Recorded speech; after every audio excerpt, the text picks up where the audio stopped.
All right, we're recording.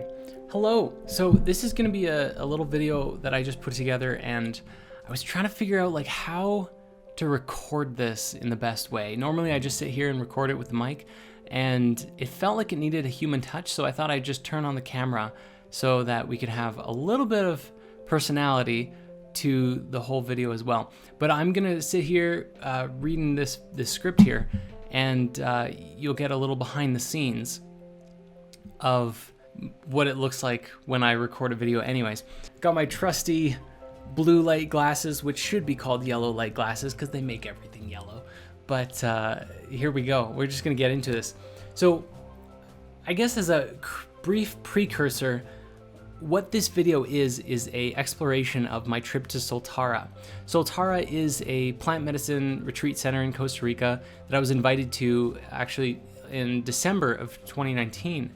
But I haven't made the video up until now, mostly because, well, the first couple months of the year I was just very busy. And then we went into quarantine, and it was kind of like, if you saw this video and decided you wanted to go, you wouldn't be able to. So I just kind of held off on publishing this for a long time. So here is this experience of Soltara and kind of what happened. The end of 2019 was a time of wild transformation. I felt as if the universe was conspiring through me to get some serious healing work done, preparing for even greater changes in 2020. And by the way, this is kind of what it looks like when I'm recording a spirit science, so just imagine Patchman is just turned up like 10%. Normally, I only do plant medicine ceremonies just a few times a year, but leading up to the holiday season, I somehow ended up with 3 trips to ayahuasca centers in Costa Rica over the course of a month and a half. It was a crazy time, and isn't that wild seeing Patchman sped up? I've never even seen that before. That must be just, what a trip. So this video is about the trip I took to Soltara and what happened there.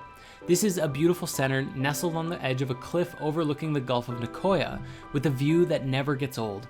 The place offers ceremonies exclusively in the Shipibo tradition from Peru, and these ceremonies were different than any other plant medicine ceremony that I've ever been a part of, taking place almost entirely in pitch black silence.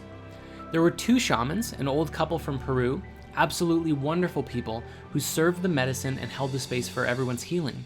Much like other Aya centers, ceremonies took place over 4 nights. So generally as we go into ceremony, it's always best to bring an intention. For me, I went in with the intention of creating success with my work. I was actually really just focused on, so focused on spirit science and spirit mysteries and wanting to do it really well, to like make spirit science better than it ever has been before. So that was my intention that I went in with. But when I actually entered into the ceremony, Mother Ayahuasca, she sometimes has a funny sense of humor. And on this occasion, she was like, oh, don't worry about that. You're good on that. No, you're fine. Here, do this. This is more important. And just took me entirely into a new direction and gave me a new intention and taught me really lessons of love and relationships, both with yourself and with others. So the first night, the first ceremony was actually a night of just the awareness of love, the presence of love. It was a very, very heart-opening experience where I felt like I was in love, I was love was moving through me. It was a really gentle and peaceful night. But one of the first major lessons that I received had to do with commitments in relationships. I was taught about temptations and the root of cheating, something a lot of people struggle with. In fact, anonymous surveys have shown that roughly 40%, at least 40%, have admitted publicly on an anonymous survey that they've cheated on their partners. And I myself have been included in that. So this was a really good lesson for me about like the roots of cheating. Why does it happen? And why do you get that temptation, seeing beauty and attachment in other people and stuff like that? It was this understanding of when you're in a partnership, this is really a sacred partnership. And there's always going to be this never-ending stream of temptations and other potential partners and relationships, but they're all a trap, which leads to emptiness and unfulfillment unless you can learn the lessons in time. So I had this experience then where the medicine really likened this to food. There's so much food in the world, and often it looks so amazing, but most of it is a trap. All of the sugars, the processed sugars and the chemicals and the additives and everything like that, it's all an illusion. And this is the same thing as a spiritual relationship. We have to really honor what we have with the person we have it with and work on that and not jump from partner to partner. And that's something that I think a lot of people struggle with. And I've also experienced that in the past, which is why I think that that was the lesson that I was receiving. Now, the second night, third night, and fourth night were all very similar in that they kind of followed the same pattern.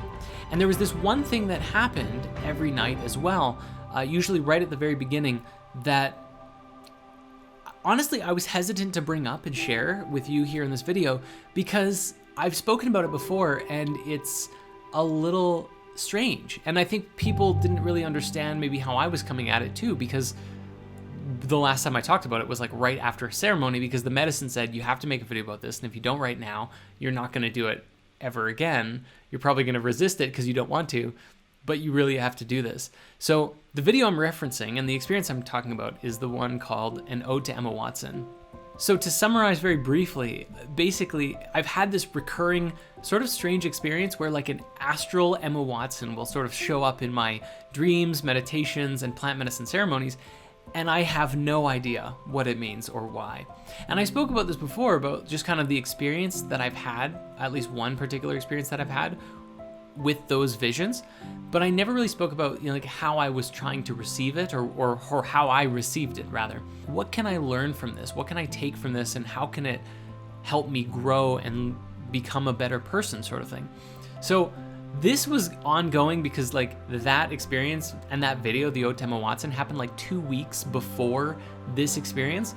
So I went into these ceremonies, and like the very beginning of the second, third, and fourth night, Emma would show up and we'd have like a brief conversation about life, love, reality, how to behave in the world, the struggles of like, how do you love everybody when some people are crazy, especially when you have some notoriety in the world, you have a lot of people's attention, sort of thing. Like there was a lot of this kind of conversation, which is very interesting. And eventually it would come to a point where the medicine, like ayahuasca, would kind of come in and say, all right, now it's time for you to go, and here, Jordan, come and focus on yourself. And my focus would then just shift to myself, and the medicine would teach me some kind of lesson, another lesson, often about, self-love and self-partnership and relationships with others and that kind of thing. And yeah, it was very interesting that like it all happened kind of the way that it did, but it did, and I'm grateful for being able to learn whatever it is that I'm supposed to be learning from all of that, which seemed to be quite a bit. So that night, that second night, ended with me purging Voldemort. Voldemort! I mean, what is... I think it's funny the way that the medicine will often use the world, like things in pop culture, things in your mind, things that you're familiar with, to help to teach you lessons. And I think that's really what I got out of this, and that's the same thing even with Astral Emma. It's just sort of like, I have no idea if that has any relationship to her, actually, but at least on some sort of metaphorical level, there's a big lesson for me to learn here. So Voldemort, and after he was out, I asked, why was that in me? And Mother Ayahuasca explained that it was basically like a Horcrux, a dark energy within me from my experiences, not just as a child, but also genetically and historically, like stuff that had been passed down from older generations, from family, my parents and my parents' parents, my parents' parents' parents, all the way back, and sort of traumas that have been stored within our DNA in this, bloodline, I guess, all the way up until me. And I was sort of like clearing out that karmic history. So it was this necessary purification on my own journey of healing, and that was just something that had to come out. It was very interesting. And what's more curious is that the next night, which happened to be the night that Star Wars 9 came out, I ended up purging the Emperor. And this was so interesting. Like, I was wondering if the vision was a result of tapping into the collective consciousness. If there was something there that I was like picking up in the global field, and that it was appearing within me, this like darker energy within me that was purging, and it was like, here, this is the Emperor. This is, here, get him out. And I think like looking at both of those things, like purging Voldemort and purging the Emperor, they both related with like sort of that inner, lower subconscious reptile brain programming as well. Like this lesser energy, this lower form of consciousness, I guess, within me that just needed to come out in order to create more harmonious relationships, because it all ended up kind of weaving back in there. So the final day of ceremony, something very strange happened. The medicine was working on me throughout the day, and it made me feel really sick. Like, the moment that I woke up, I felt strange. And then all throughout the day, I got sicker and sicker and sicker until, and actually progressively weaker. Like, by the time the ceremony started, I was having a hard time moving. I felt like I had this flu, but I knew that it was just the medicine, it was just part of the ceremonies, and not something that I had to like actually worry about as if it wouldn't be cleared that night. And it was. Like, the moment that ceremony ended, I felt a million times better.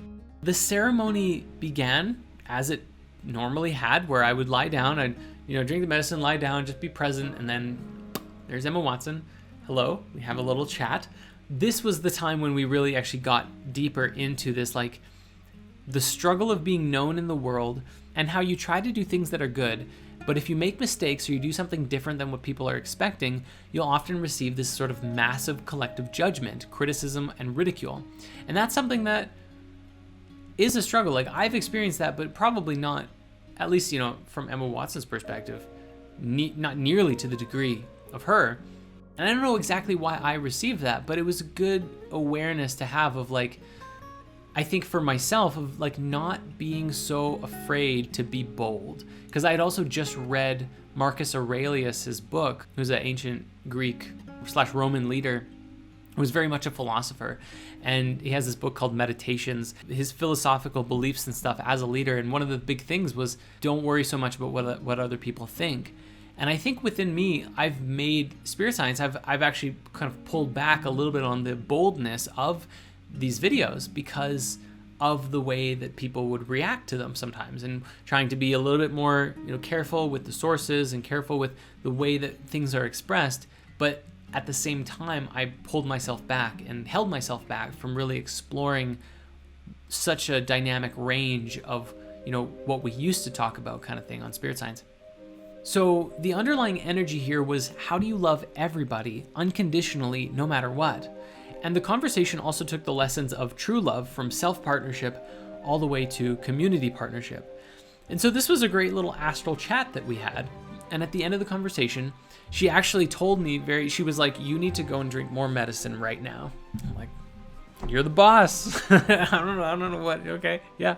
So I went and I had more medicine, still feeling very sick. I think I like hobbled over, like literally like crawled over to the medicine and got some. And about 20 minutes later, I purged very loudly, like so loud that I actually received an applause at breakfast the next morning, because it was so intense that everybody took notice, who are all in their own ceremonies, and they all wanted to know what was going on with me that night, because it was so intense. And the only way I can describe it is that I purged a basilisk fang, or like a viper attack, but it was like this, it was like a large tooth of a snake, of a very big snake. It was like this big, or relative to my consciousness at the time anyways. But yeah, it was like lodged in my side. And I purged it out. It was really intense, really loud, but the good news was I was instantly feeling better. So what this was, as I was with it then, asking the medicine, like, what was it that I just purged here? This was this energy I've been carrying inside of me for several years now, which I've spoken about before, and I probably won't go super deep into the conversation before, but it was this accusation that I was a rapist, and how much that affected me. And receiving the accusation and all of the hate that came with it was experienced, at least in this moment, as like a viper attack, or basilisk attack. It was like this fang, this bite that was in me that was like seeping its venom into me, at least on an energetic level, of course. All of a sudden, the whole sort of story made sense on a deeper level, because I felt like I had waffled for a long time on struggling, like, if everyone's saying that I am this bad person, then I must be this bad person, and kind of believing it, but then also being like, but there's also this story that I remember and what I remember from the experience. And, there's a lot of missing information in the accusation alone that I feel would change the perspective. And when it was out of me, things started to clear up. And that was when Emma, like this is the last time I saw her up until the later, but not during ceremony. She appeared to me very, very vividly and said, "Don't you ever call yourself a rapist ever again." I mean, that hit me so deep, like right in the heart. And I mean, I don't know what else to say other than that. It seems like the whole week was kind of leading up to that point, and all the lessons of the relationships was like, look at the bigger picture of how that relationship was manifested from the very beginning and through the whole thing, and what led to the accusations, and how it could have all been avoided, and how it could have changed by a greater awareness of how to behave in relationships, which you couldn't see before because you had these subconscious energies within you going back, both from childhood traumas and then before then, like in past family heritage, just things that have been passed on and carried over from family members into me in lifetimes. So that was wild, that whole experience. That was pretty much my ayahuasca journey for that whole week. And after that, the sickness was gone. I wasn't feeling ill at all. The pain and the tiredness and everything was gone. And so the next day, I had the opportunity to sit down with a couple of friends who I had met there, and as well as Dan Cleland, who is the founder of Soltara. And we just had some fun conversations. So here's a couple of clips of what I filmed while I was there. Hello everybody, I'm here today with my friend Soleil. We went through a week together at Soltara Healing Center and did ayahuasca in the Shipibo tradition. And this was your first time doing any ayahuasca or plant medicine like this, right? My first time experiencing ayahuasca. Well, my first time in this form experiencing ayahuasca, because I had an amazing realization that it was like a deep remembrance last night. So that was really wonderful. So like sort of a past life thing? Oh yeah, absolutely. Okay, yeah. Okay. So what did you experience throughout this whole week? Oh my gosh, yeah, right? It's how do you put it into words in like put that essence into the physical is kind of a lot. But 4 ceremonies that we experienced, he was right next to me the whole time, which was really nice. We were very synced up. Yeah, we were really synced up. My first ceremony, we drank a half cup, and it was a very gentle welcome, not very overwhelming. I did have a really cool out-of-body experience where my eyes were closed, and then I felt myself hovering a little bit over my body, like right here. And then my mind starts to freak out, like, oh my gosh, you're out of your body, and your body's down there, and you're up here. And my eyes were closed. I could feel them closed, but I looked this way, and I could still see everything. There was a beautiful bright moon shining in. I could see all the mats and the people next to me. And then my mind starts freaking out even more, like, oh, you can see and your eyes are closed. And then quickly after that, I was pulled into a sleep. I think my mind was talking too much, and there was work to do, so we needed that to quiet down. That was before I learned through this experience how to work with and control the mind a little bit more. So that was really wonderful. And then my second experience, I drank about 3/4 of a cup. I don't know if amounts really matter, but it was really intense. Serpent energy, quite overwhelming because everything dissolved, and it was like the creative serpent energy behind reality that I was seeing. So all the noises would slither and all lights would slither and kind of it's the best way I can describe it with words and sounds. That night had a lot of serpent energy for everybody, for a lot of people. Didn't it? Yeah. Like that was the night I purged Voldemort. Yeah. And that was like getting rid of the evil snake. Yeah. And I think another one of our friends too was like just spending the whole night with snakes. Yeah. And that's really interesting though, because I think there's a lot of dogma and fear around snakes, which comes from like Bible stories and stuff, like the Garden of Eden and stuff. But there really seems to be the snake is like a symbol of wisdom at the same time. Tell me a little bit more about like what the serpents did for you, or what did you experience from the snake energy? I didn't see snakes as much as I just felt like this intense serpent energy and the crossing of it all. It's so hard to describe with words. But I was definitely in a completely new reality that I had no frame of reference for, and that was quite scary at the time. I had a lot of fear at first as I tried to navigate this new world that was just like so new. Something that, like when you're in a new world, you're like, holy shit, I'm in a new world. And I kept repeating, I'm safe, I'm safe, I'm safe. And really breathing and connecting with my breath. I didn't know if I was alive or dead. So that was a weird feeling, but then I would breathe. And I'd be like, okay, as long as you're breathing, you're alive, you'll come back, you're okay, Yeah. you're safe, you're safe. And then once it got, I would have moments where it would get too overwhelming. I was like, is this ever going to end? Is this just going to last forever? Am I stuck here? But then I would get an anchor that would kind of orient me back to reality. I would grab my mat and be like, okay, I'm on this mat. My water bottle actually was right next to me, so I would look at it and be like, okay, my water bottle is there. You were an anchor for me. I could really feel your earth energy. You would like morph. You were smoking with Pacho, and you would like morph into this like cloaked sage figure and grow and then get smaller. So that was really interesting. Yeah, it was really interesting. Very cool. Yeah.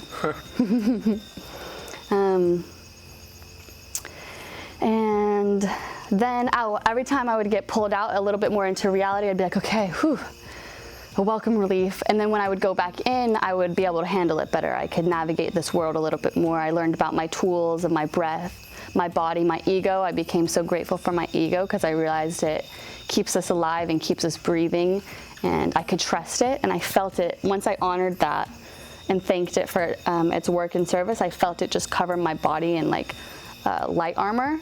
So then after that, I learned like I'm not gonna die. I can trust my body to breathe, and I don't have to be so conscious of it. That was really wonderful. Yeah. Oh, this week has been so transformational. Like seriously, I'm a completely different person.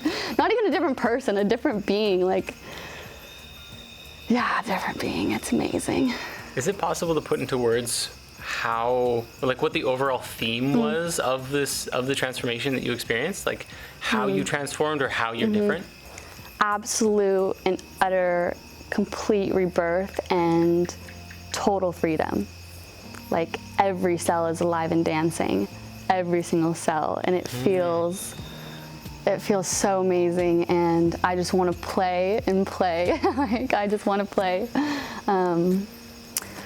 My third night, my third ceremony, I really went in with the intention of connecting with feminine energy, really healing any childhood trauma that I experienced, and just being completely free of that. I didn't want to carry that or hold that anymore, and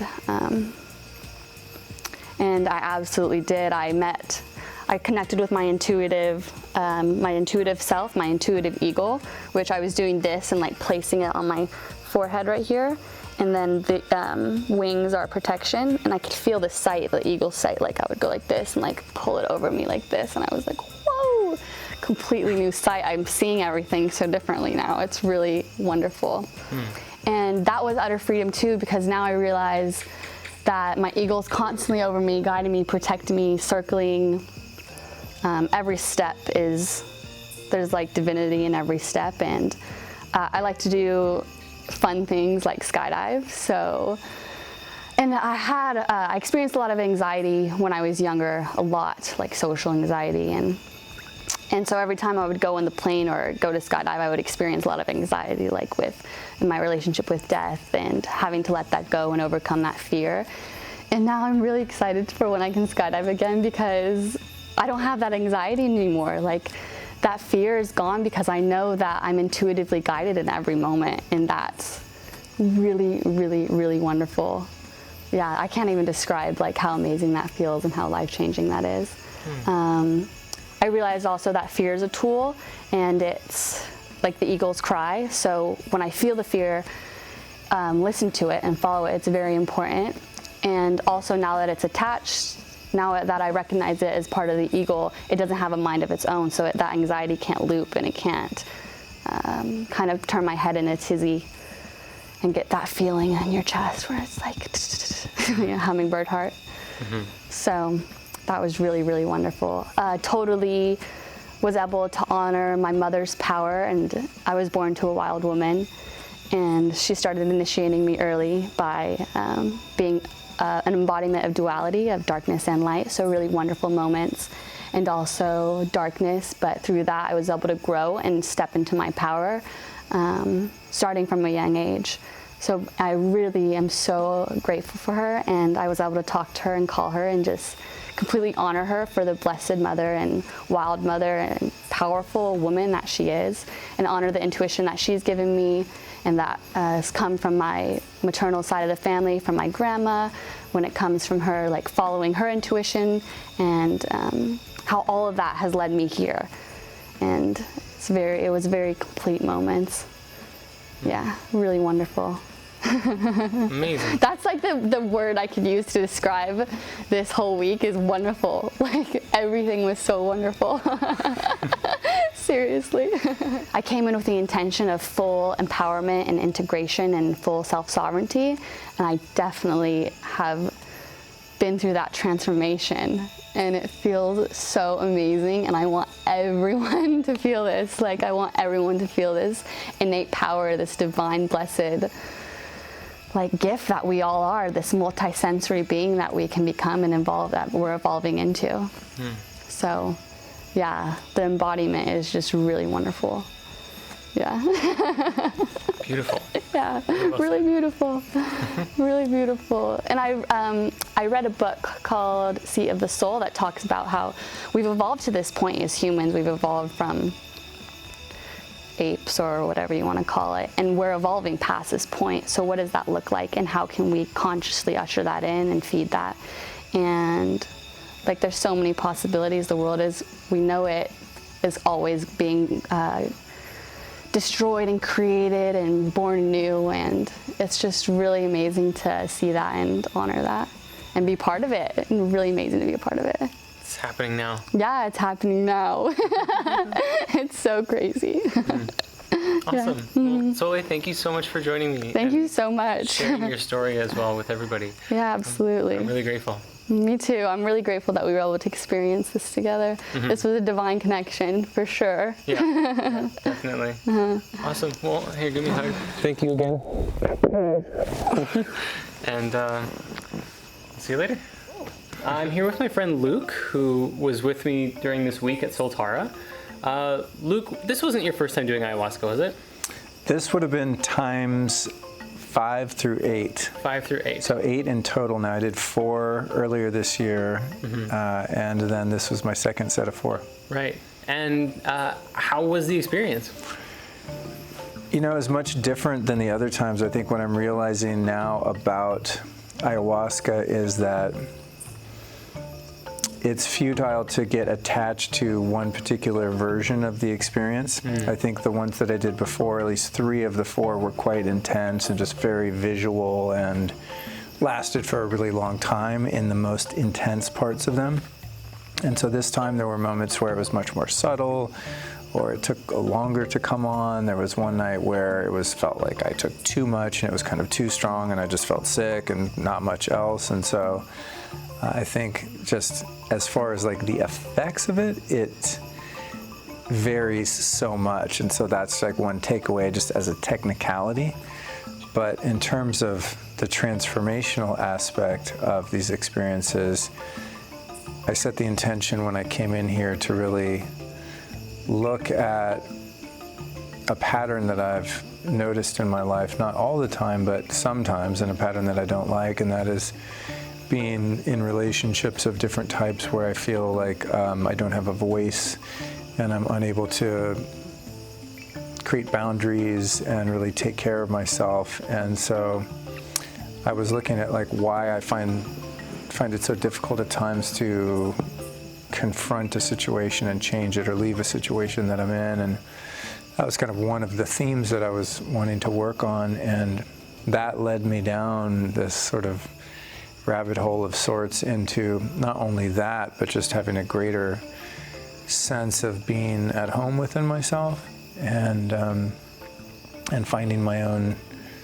value and worth and things like that, which I in many ways have a strong sense of already, but there's just these energy leaks that I have at times, you know. And so I was really able to trace back the root of those and how they're from childhood and that type of thing, and how they're manifesting in my current life. So there's a lot of, micro realizations and things like that within the 4 experiences that kind of all led to the culmination of this understanding.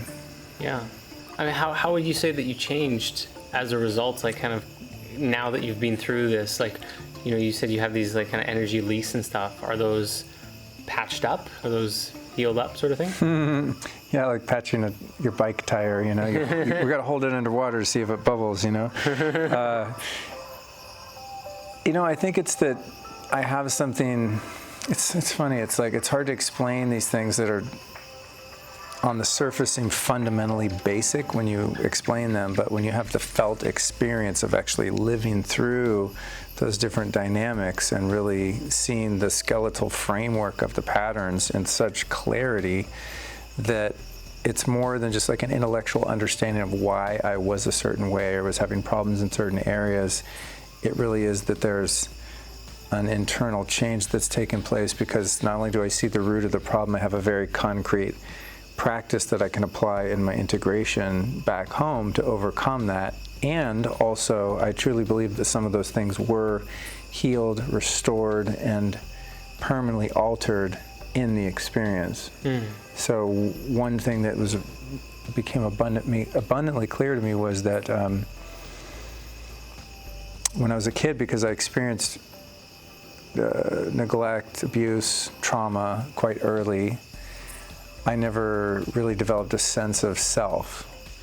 And there's always these sort of word plays that happen for me with the medicine, where words are kind of conjoined and mixed up and create new words and new understandings of those words. And in my prior ceremonies, I had the realization that when I was 5 or 6, that my innocence had been stolen through some abuse that I experienced, and it was just this profound sense of loss and sadness that I had. And in the profundity of the realization came the healing, because I was able to really accept and really see the gravity of what had been taken from me.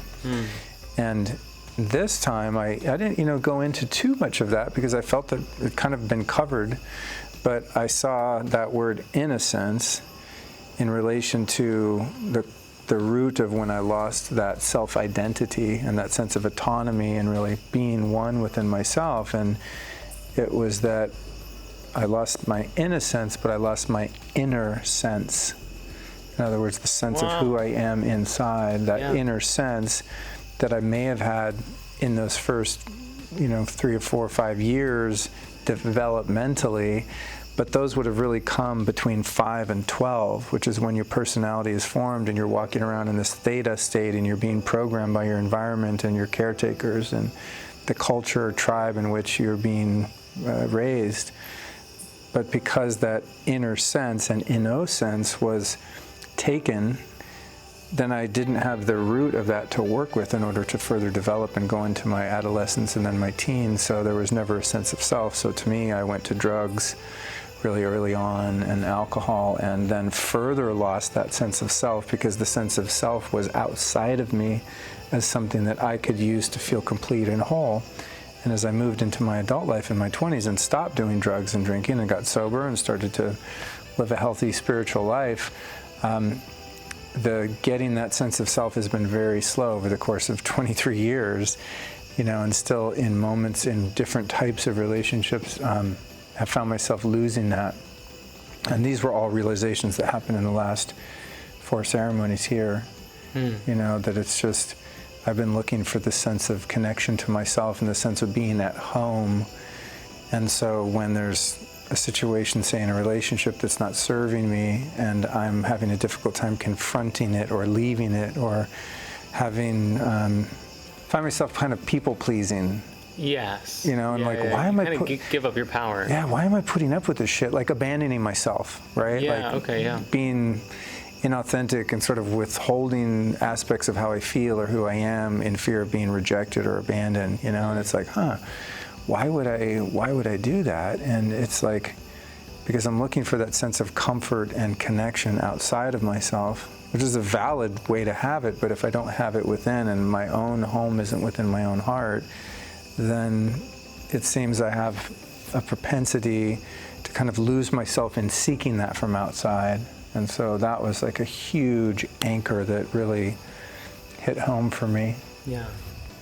You have a whole podcast and internet persona, right? The Lifestylist? Yes, sir. So can you just share with everybody like who you are and how people can find you? I absolutely can. Yeah, my name's Luke Story, and I have a website called lukestory.com, and I have a quite popular podcast called The Lifestylist, and on The Lifestylist I bring together leaders in personal development, spirituality, alternative healing, biohacking, sex, relationships, all things healing and personal improvement, and really draw out the principles of those different life practices so that the audience can learn how to apply them and upgrade their life. And that's kind of my, my main source of content. In addition, I do a lot of public speaking all over the world as well, at various conferences and workshops and what have you. Perfect. Cool. Well, Luke, thank you so much for joining me here today. You too, brother. Everything. You too, man. Great to share this experience with you. It was beautiful. It was beautiful. I'm very grateful. Me too. Yeah. Okay. Thanks, brother. Peace and love. Thanks for watching. Laters. Well, Dan, thank you so much for sitting down with me. Thanks for coming, Jordan. Appreciate it. So I would love to hear your experience with plant medicine and like what inspired making this place. I actually found plant medicine when I was around 30 years old or so, just before I was turning 30, so almost 10 years ago. I was actually found myself in a position of extreme difficulty in my life. I was a fairly aggressive and self-destructive youth. So I spent most of my 20s, partying pretty hard, traveling around, doing a lot of adventures, putting myself at a lot of risks, and not being very responsible with my life. And so I was kind of getting to the end of my 20s, and I found myself quite depressed and quite unhappy with myself, and quite disappointed in myself that I hadn't really taken better care of myself. I had a lot of like weird injuries that I've had, and like based on stupid accidents that I got into when I was, drinking and stuff like that. So I blame myself for a lot of things and condemn myself for a lot of things. I was really quite aggressive against myself, really, and carrying around some traumatic experiences from my teenage years or my adolescent years. And one of those episodes that I had was when I was living in Australia, and one night I was out partying, drinking. I drank a bottle of Jack Daniels, like straight out of the bottle, and I found myself alone at this park in Brisbane, Australia, and there's this big cliff there called Kangaroo Point. So I lived in the area, and I would see people like climbing that with like ropes and like spotters and helmets, and like it was kind of like a touristic thing to do, or like people would practice rock climbing up this thing. So it was a Friday night. I was down there by myself, and I decided to try my hand at climbing this cliff. I was pretty wasted. No protective equipment? No protective equipment. Oh boy. It was dark. It was 1 or 2 in the morning. I was wearing dress shoes, and no one was there, so I was by myself. And so I tried climbing this thing. I wasn't really intending to go all the way up, but I was just kind of testing it out. It wasn't so hard, so I kept going. And I almost got to the top. I was I could see the top. It was almost within arm's reach, but there was an overhang and I couldn't get over it. So I ended up kind of making a leap and just free fell all the way to the bottom, and shattered my femur, shattered my pelvis, and almost died, basically. It could have been spinal injury, could have been a head injury, whatever. Like, it was almost a miracle I didn't die. And so, anyways, an ambulance came to pick me up. I spent the next 5 weeks in the hospital, surgeries, opiates, you know, just like the most utterly humiliating, like having to have nurses like wipe my butt, you know, and it was just absolute rock bottom. Like, there was just no way, aside from death, I couldn't have been in a more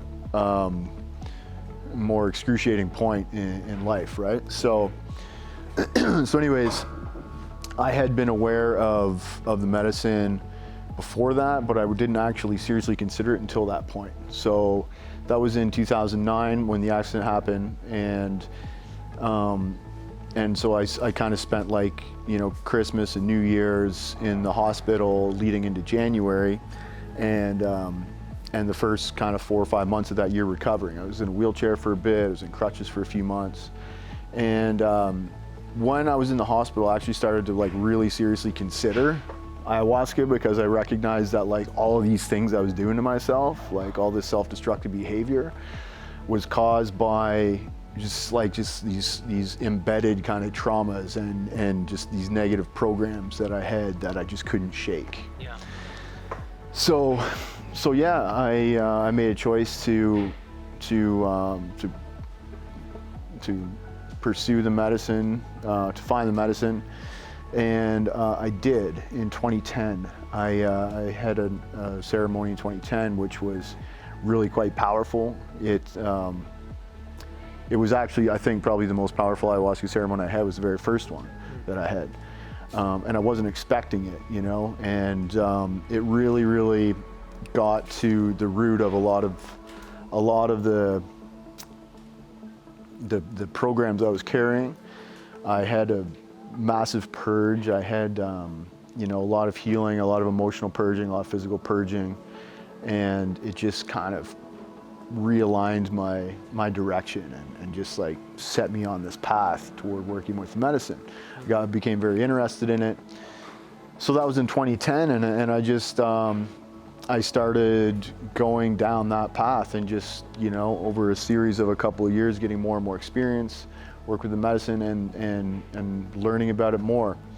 And fortunately, at that time, so a few years before that, I had spent a couple of years leading tours for a Canadian tour company. You might have heard them, G Adventures. Sounds familiar. It used to be Gav Adventures, they call it G Adventures now. Okay. Anyway, so I had, like, a base in tourism. Like, I was leading groups of people all over, like, Costa Rica, Panama, Venezuela, Brazil, Argentina, like Colombia, Ecuador, Peru. So I had, like, this kind of base in tourism. And then once I started working with the medicine, getting really passionate about that, I was talking about it. Like, I was, just because I believed in it so much, just telling everybody, you know. Like, after my first ceremony, I sent an email to my whole contacts list, and like, explicitly describing, like, the whole experience I had. And so people started contacting me, asking more about it, and some of my friends and family knew that I already had this experience traveling in South America and leading people in South America, and I, like, spoke Spanish and everything. So that just basically, this whole thing started by request. I wasn't, like, an entrepreneur before. I wasn't a business guy before. I had no direction, actually. I was completely clueless as to what I was going to do in life until I started drinking ayahuasca and started kind of moving down this path. And yeah, the first tours I did were just for family and friends that were like, yo, we want to go do this. Can you help us set it up? And so I would, like, put together, like, a tour package and a budget and itinerary, and take their money and then go with them and lead the tour and execute all the logistics and, like, translate and all this kind of stuff. So I started doing that. And then, you know, people, friends and family started asking me to organize trips to go. They wanted to go experience the medicine. So then I would take them down into Colombia and Peru and Brazil to work with medicine. So I started a couple of years running just small group tours, taking people to like, in kind of multi-destination trips to, like, go and experience the culture, but also the objective was to go and experience the medicine.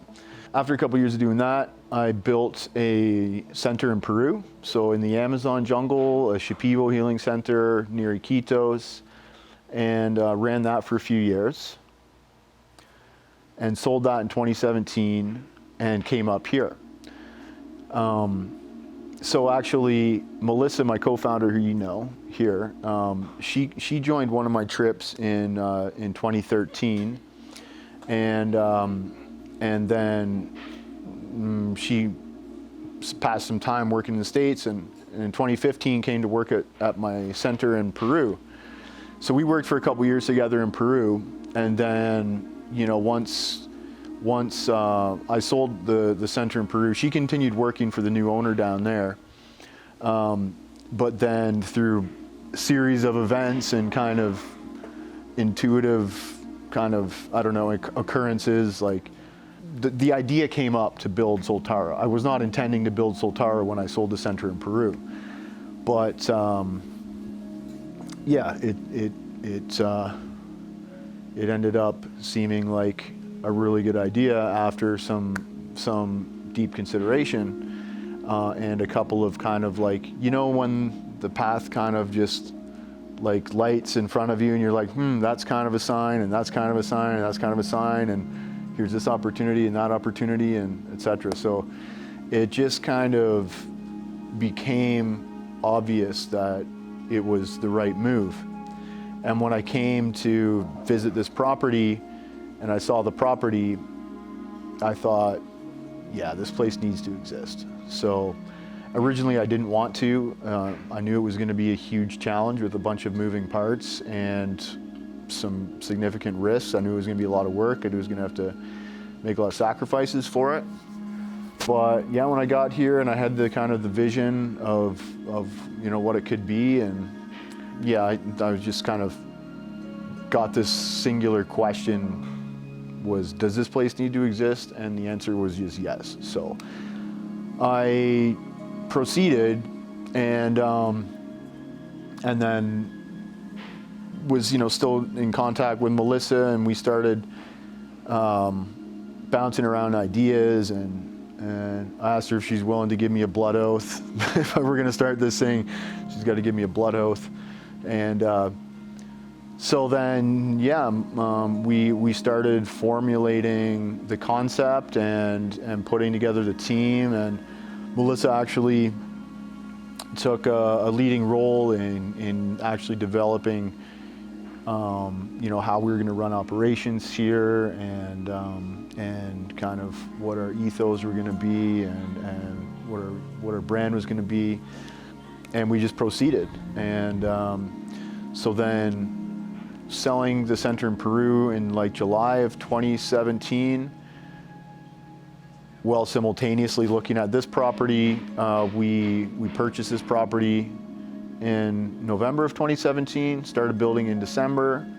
We finished building on the same day that we opened in June of 2018, literally like sweeping up and screwing in light bulbs as passengers were coming from the ferry terminal to the site. So it was a mad rush. We did things way faster than we should have, but we got everything done.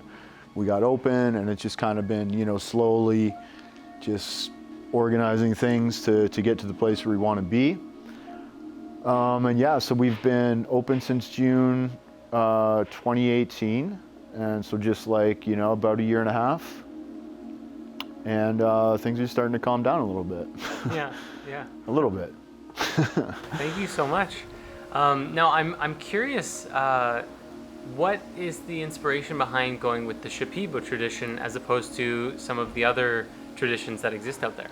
Sure. Well, when I first started working with ayahuasca, actually the first ceremony I did, the one that was like super powerful for me, was like a neo shaman, or like an American guy who's kind of trained up and got his stripes, I guess, earned his stripes to serve medicine.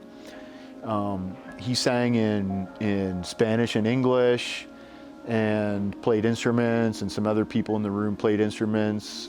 It was held in the United States, so obviously not in a traditional setting. Some traditional songs, but they were in Spanish, so not Shipibo at all. And then the next bunch of sessions I did were with a guy who was from the Andes, and he claimed to be from the Chavin lineage. So I did a bunch of ayahuasca in San Pedro dietas with him. So that was a different lineage, and he had a different structure.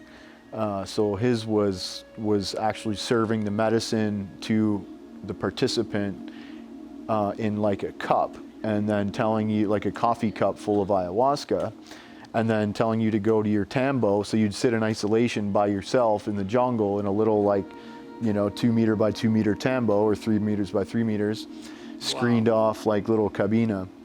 And you drink this coffee cup full of ayahuasca, and you'd sit there and trip balls by yourself. That's a lot of ayahuasca, first and foremost. It was super intense. So that was the next type of experience I had. Now, eventually somebody died there, because that's obviously not safe. It doesn't sound like it. You have no protection. You're not with right. the shaman. Now, he used to say that he could connect with us telepathically from his spot up on the hill.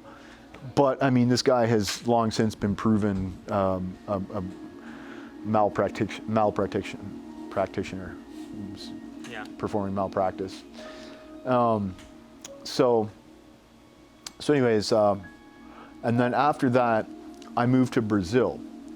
And I was living in Brazil and working with the Santo Daime and the Untitled Vegetal. These two, Brazilian syncretic ayahuasca religions that operate in Brazil. They have a totally different format. The Santo Daime, they have their ceremonies like every week. So there's normal people living their normal lives, and then they get together on the weekends to do their ceremonies, right? They get together, everybody wears white, they come together in kind of a temple, maybe something like this, except bigger. It's very well lit, the lights are on all night long. They have their own set of songs and hymns in Portuguese. There's a lot of this really heavy, kind of Catholic mythology that goes along with it. So they kind of mix ayahuasca. They created a religion, basically, right? And they divide the men and the women on different sides of the room. They have kind of choreographed little dances and stuff, and they play music. So I did a couple of ceremonies with them. Didn't really jive with it much, but anyways, a lot of people take a lot of benefit from that religion. And then I worked with the Untitled Vegetal in Brazil. So it's kind of the same, similar format. So just regular people with jobs and all that. They get together in the weekends. It's this little community kind of thing. And they do ceremonies, 70 or 80 people. Similar, proprietary religious context. Not so much in the way of Catholicism, more in the way of spiritual, I guess. The difference between religion and spirituality. It's kind of so a little more talking about the universe and God and all this stuff, but not in a very rigid kind of Catholic sense. And so I spent a few months working with them, did a bunch of ceremonies with them. It was their own kind of individual thing. And then after that, I started doing ayahuasca with the Shipibo in Peru. And once I started doing ayahuasca with the Shipibo in Peru, I just resonated with that format a lot more. Being in the dark space, being comfortable, and I like how it's a solitary journey. There's not a lot of disruption to the experience. That's just how I prefer to do it. If I'm going to take psychedelics, I want to go inward. I want to be by myself. But I couldn't do that with any of the. I actually liked the one setup that was here, take this coffee cup and go drink it by yourself in the jungle. Not everybody is well equipped to do that, though, right? And some people need more support. So, anyhow, I was trying to do that when I was working with the Brazilian guys. I was trying to get away and kind of, but they all wanted you to be in this room and communicating and singing and kind of being together. I didn't really like that much. So when I got to Peru and started drinking with the Shipibo, I really resonated with that format of being in the kind of circular building. You know, you got your mattress, you're there, everybody leaves you alone. And I really loved the singing. I really loved like the Shipibo language and the different kind of pitches and like just the sonic element of the ceremony that we got from the Shipibo. And I don't know, man, like just doing that in the Amazon with like, you know, like these native Shipibos, I just felt really like raw and kind of connected to the earth. And so that's how we started. Once I started doing Shipibo, I just wanted to continue, and it just felt right to do that. So actually when I built this center in Peru, I met the main healer that we worked with in Peru, working at a different center in Peru, a different Shipibo center. So it was kind of like an easy transition. And he kind of, so for the next few years, you know, I worked alongside Shipibo and then got to know their communities and like their customs and stuff like that. So it just didn't feel right to change that when we came here, you know. And also we also want to support indigenous traditions, right? We want to help. We certainly don't want to drown out the indigenous voice, and we want to help elevate the indigenous voice, as they have a lot of wisdom, especially as we're kind of at this like weird kind of tipping point and conflict on Earth, where you've got like one ideology that's destroying the planet and another ideology that's trying to emerge to help save the planet, you know. And a lot of that, the indigenous voice, the indigenous wisdom has a very essential kind of role in that, I think. So, and you know, Melissa feels the same way, and frankly, all of our staff feel the same way. So, so that was really part of why we chose to stick with Shipibo and only Shipibo. You know, we were considering doing different things, and we're in Costa Rica, so maybe there's more flexibility, or like, you know, maybe working with different medicines as well. But we just chose to just keep it simple, stick with Shipibo, stick with ayahuasca, and there are lots of options for people who want to explore different other types of things. And Yeah. so, yeah, Absolutely. but that's how we got here. Cool. Thank you. I just have one last question for you. It's, Sure. So you said you launched about a year and a half ago. Mm-hmm. You opened, and where do you see Soltara going for the future? And what's your sort of intention, big picture vision for what you're trying to create here? Well, that's a good question. It's always in flux. You know, I'm naturally, I think, growth oriented, and I'm a builder, and I always get lots of ideas and want to try new things. And it's hard to say, because the field of ayahuasca healing comes with some unique nuances, and in order to maintain integrity, you can't treat it like a typical business where you just, you know, you want to franchise, you want to grow, you want to do, you know what I mean? Like a typical growth model would just be to like franchise out, and you know what I mean? Right. But you can't do that without taking some considerations into account. So I don't really know exactly what the future will hold. I would like to do some interesting, new, colorful things in the future with Soltara, provided we can maintain the spine that we need to maintain in the company and maintain integrity. I would like to perhaps do more in Peru, but any ideas I have now are all very nascent and undeveloped, and we, you know, need to find a lot more people to help us out before we can do anything like that works. Yeah. But yeah, I mean, for this place, you know, we're probably going to keep it intimate, you know, small groups, just try to operate with maximum integrity, and keep our staff happy, keep our passengers happy, and try to support the healers and their communities as much as possible. That's beautiful. And Cool. try not to be too stressed out, you know. Just the more work I can not do, the better. So I'm not trying to, like, you know, overwork myself either. So Yeah. Yeah, well, when in doubt, just drink more medicine, right? Well, yeah, I guess you could say that. Yeah, I also, I believe that, the medicine is a way to like open up the path, Right. but you have to still walk the path and have the discipline to manage yourself along the way. So I don't really agree with that the medicine should be a scapegoat for every kind of, you know what I mean? Yeah, But yeah, like when there's a serious fork in the road and you could use a little bit of help to get some clarity and insight, and if you're legitimately kind of confused about the path ahead, ayahuasca is a great tool to open that up and to show that. So yeah, when I find myself in those situations, I definitely ask for some help from the medicine. Beautiful. Yeah. Awesome. Well, Dan, thank you so much for joining me here and just sharing all of your story. I'm really thrilled to be able to share it with the Spirit Science audience. So thanks for watching. Thank you for being here, and thank you for having me.